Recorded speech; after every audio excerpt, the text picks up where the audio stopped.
Hello दोस्तों, नमस्कार। आपका स्वागत है अपने ही यूट्यूब चैनल स्ट्रॉन्ग मैथ 2.2 में। ठीक है, आज हम स्टार्ट करने वाले हैं मेधा छात्रवृत्ति का प्रथम चैप्टर मैथ का और ऑब्जेक्टिव क्वेश्चन। ठीक है, और वर्ग और वर्गमूल दिया है। ठीक है, तो इन्हीं को आज शुरू करते हैं। और देखिए, हमारा प्रथम ऑब्जेक्टिव का सवाल है, यहाँ पर दिया हुआ है, निम्नलिखित में कौन पूर्णांक नहीं है। ठीक है, तो निम्नलिखित में पूर्णांक कौन नहीं होगा। -16 + 0, 2 में है 9 - 11, 3 में है -5 × 9 और 4 में है 37/0। ठीक है, तो चलिए इसको हम जांच करते हैं कि इसमें कौन पूर्णांक नहीं है। ठीक है, तो यहाँ पर इसको लिख लेते हैं यहाँ पर। ठीक है, और लिख के तब हम इनको बनाएंगे। ठीक है, तो फर्स्ट सवाल हमारा दिया हुआ है। इसमें फर्स्ट सवाल है क्वेश्चन नंबर 1। ठीक है, तो क्वेश्चन नंबर 1 हमारा दिया हुआ है। इसमें -16। ठीक है, -16 + 0। ठीक है, और 2 में दिया है 9 - 11। ठीक है, और 3 में दिया है इसका -5 × ठीक है 9, 4 में दिया है। ठीक है,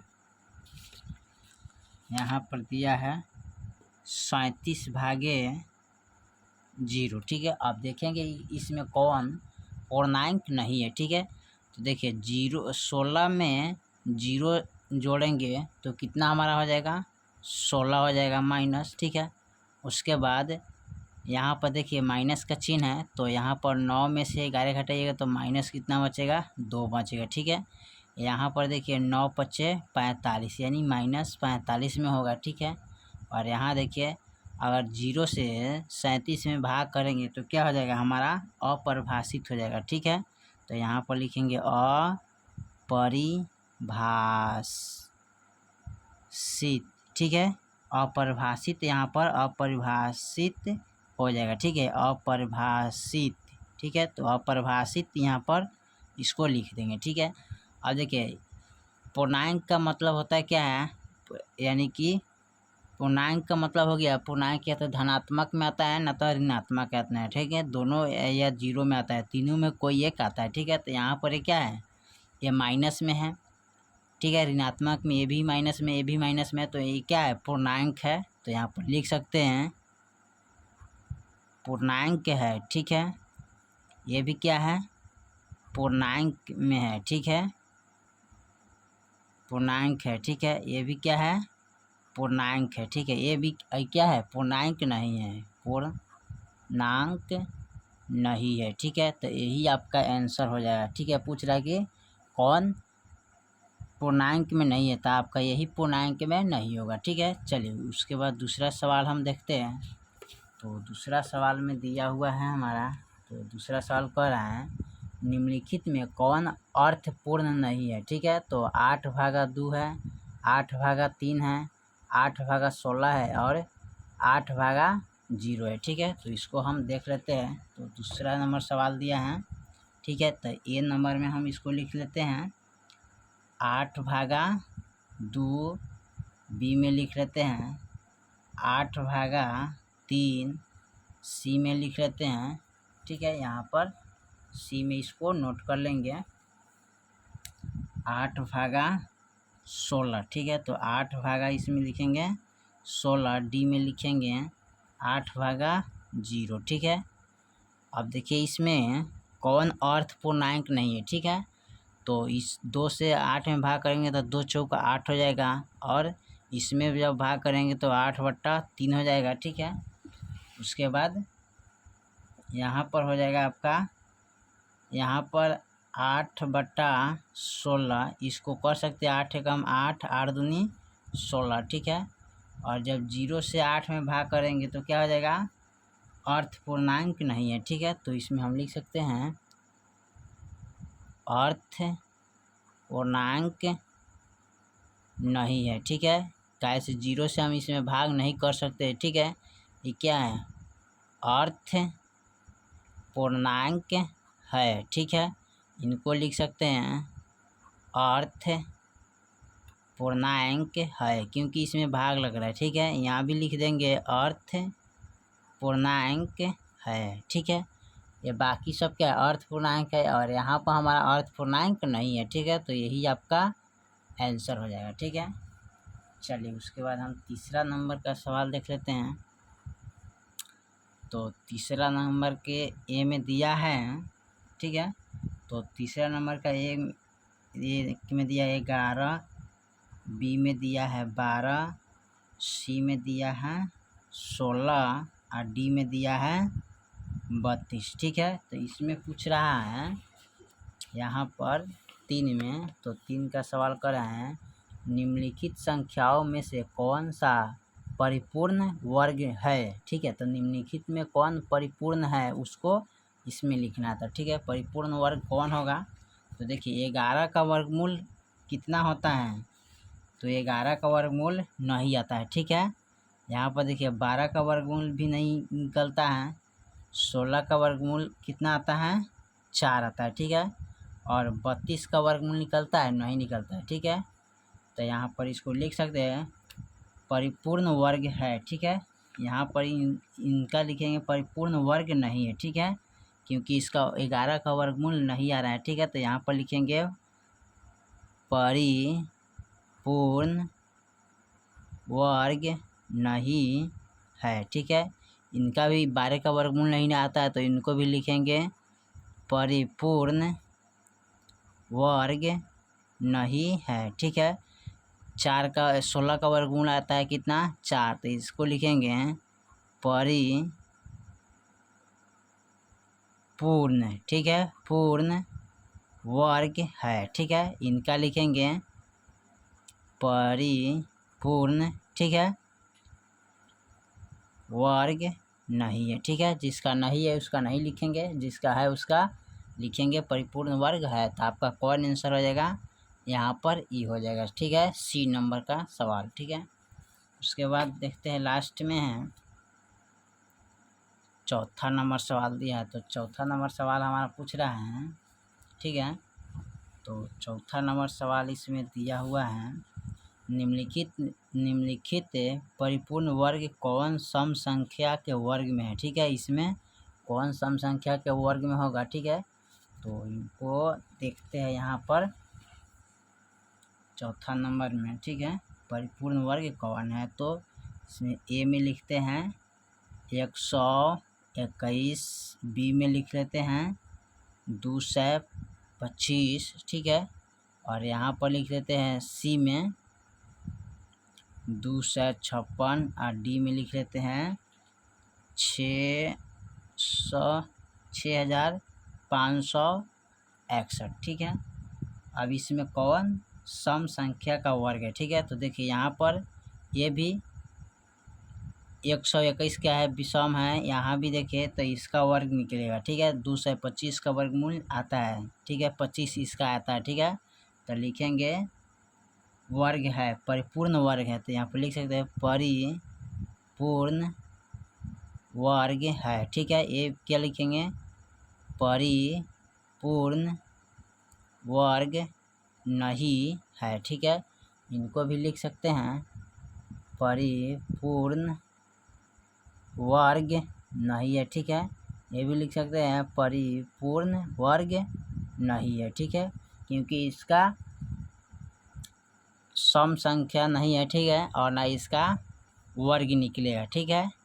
यहाँ पर एक चीज़ आपको नोट कराते हैं, सम संख्या का वर्ग सम होता है और विषम संख्या का वर्ग विषम होता है, ठीक है। तो यहाँ पर लिख देते हैं आपको नीचा, चाहे हो जाएगा, ठीक है। इसी तरह आप निकाल सकते हैं बहुत अच्छे तरीक़े से, ठीक है। और आगे मैं 5वां नंबर सवाल हम देख लेते हैं, ठीक है। तो 5 नंबर सवाल में दिया हुआ है हमारा, चौथा नंबर सवाल देखेंगे अब, ठीक है।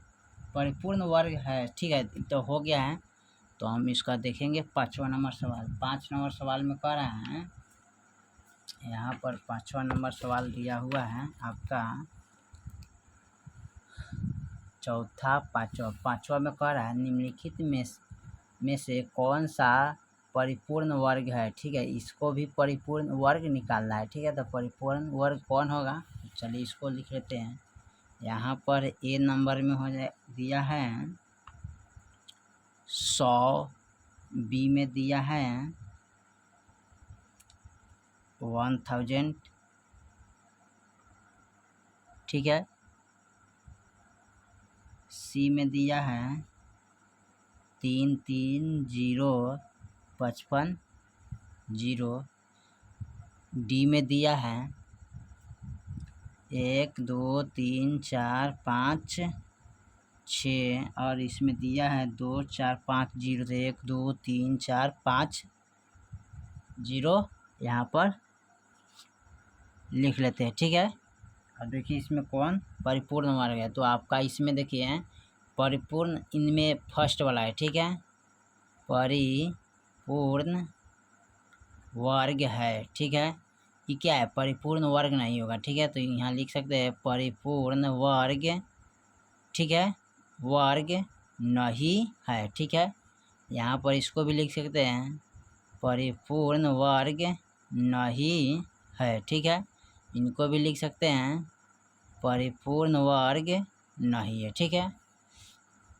उसके बाद छठा नंबर देखिए, छठा नंबर में दिया है सवाल, यहाँ पर कह रहा है निम्नलिखित में से कौन से त्रिक पाइथागोरस है, ठीक है। यहाँ पर देखिए पाइथागोरस है इसमें, तो चलिए इसको निकाल लेते हैं। ए में दिया है, ए में है 1 2 3, ठीक है। उसके बाद इसका बी में दिया है, तो बी में दिया है 3 4 5, ठीक है। और सी में दिया है यहाँ पर 1 1 1 और डी में दिया हुआ है यहाँ पर 2 2 3, ठीक है। तो इसमें आप आराम से इसको निकाल सकते हैं बहुत आसान तरीके से, ठीक है। देखिए कैसे निकालना है इसको, पाइथागोरस प्रमेय इसमें कौन है, तो देखिए इसमें सबसे बड़ा जो होता है वो कर्ण होता है, तो कर्ण कितना है 3 हो जाएगा, ठीक है। यहाँ पर 3 लिख सकते हैं बराबर स्क्वायर, उसके बाद लम आधार लिख सकते हैं, ठीक है। तो 2 स्क्वायर प्लस 1, तो 3 का वर्ग स्क्वायर कितना है 3 3 9 बराबर 2 दूना 4 प्लस 1 एकम 1, स्क्वायर करिएगा तो कितना हो जाएगा 4 1 5, यानी कि 9 के बराबर 5 है, नहीं है, तो ये आपका पाइथागोरस प्रमेय नहीं होगा, ठीक है। ए में देखिए 5 में, तो 5 सबसे बड़ा है, तो कर्ण क्या होता है 5, तो यहाँ पर लिख सकते हैं 5 स्क्वायर बराबर 4 स्क्वायर प्लस 3 स्क्वायर, ठीक है। तो 4 चौका 16 प्लस 9 3 3 9, ठीक है। तो 9 6 15 1 1 25, ठीक है, यानी 5 25, ठीक है। इसका वर्गमूल कितना होता है 5 25 होता है, तो यहाँ पर लिख सकते हैं ये क्या है, ये बराबर आ गया, तो आपका ये पाइथागोरस प्रमेय है, ठीक है। तो इसको हल लिख सकते हैं है, ठीक है।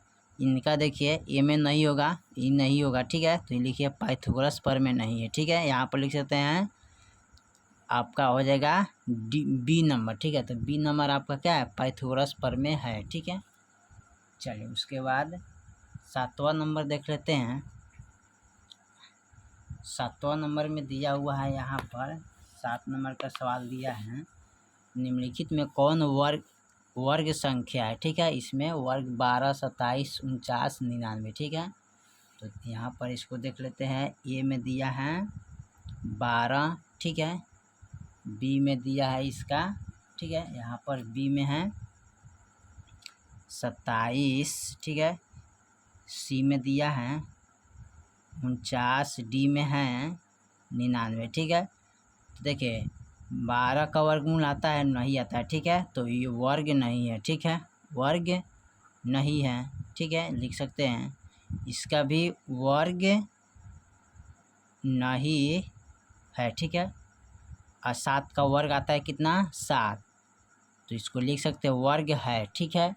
इसका वर्ग नहीं आता है, ठीक है, तो नहीं लिख सकते हैं, तो आपका क्या हो जाएगा 49 वाला ये सही हो जाएगा, ठीक है। चलिए 8 नंबर देखते हैं। 8 में कह रहा है 0.09 का वर्गमूल कितना आता है, ठीक है। यहाँ पर देखिए 8 नंबर 0.09 का वर्गमूल कितना आता है, ठीक है। तो आप यहाँ पर इसको 0.09 9 का वर्गमूल निकाल सकते हैं, ठीक है। तो यहाँ पर चलिए इसको हम निकाल देते हैं, ठीक है।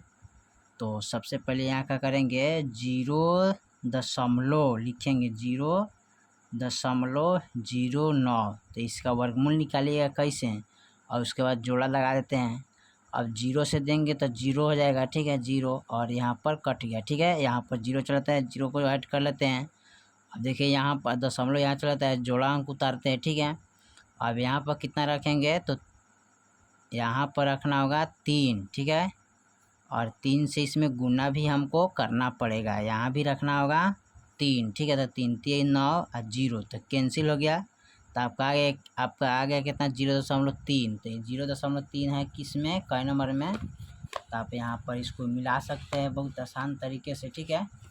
तो मिला लीजिए यहाँ पर 0.3, ठीक है। तो इसमें कौन हो जाएगा, ये नंबर आपका आंसर ये वाला हो जाएगा, ठीक है।